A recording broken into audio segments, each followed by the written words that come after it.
आपण आलोय सध्या शेतामध्ये. हे पहा, आम्ही दुसऱ्याच्या रानात चोरी करत आहोत वाटाण्या शेंगाची. हे पहा, हे दिसतंय ना, हे माझा मित्र दुसऱ्या रानात चोरी करायला.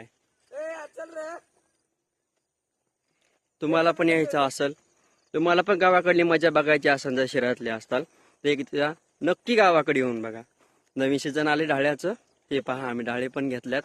आता चाललात घराच्या रस्त्याला. हे घराचा रस्ता, पाणी पण जवळच आहे शेतातलं. लातूर मध्ये कोणतं गाव आहे रे? नायगाव. या गावात एकदम भारी नंबर एकच फिराय ठिकाण आणि राहायला आणि खायला एक नंबर सोय आहे. तुम्हाला दिवस रात्र पोवायचं असेल तिकडे पाणी आहे बघा. दिसतंय ना पाणी. काय टेन्शन घेऊ नका. आल्यास फक्त मला एक कॉल करा. नंबर सांगतो 9356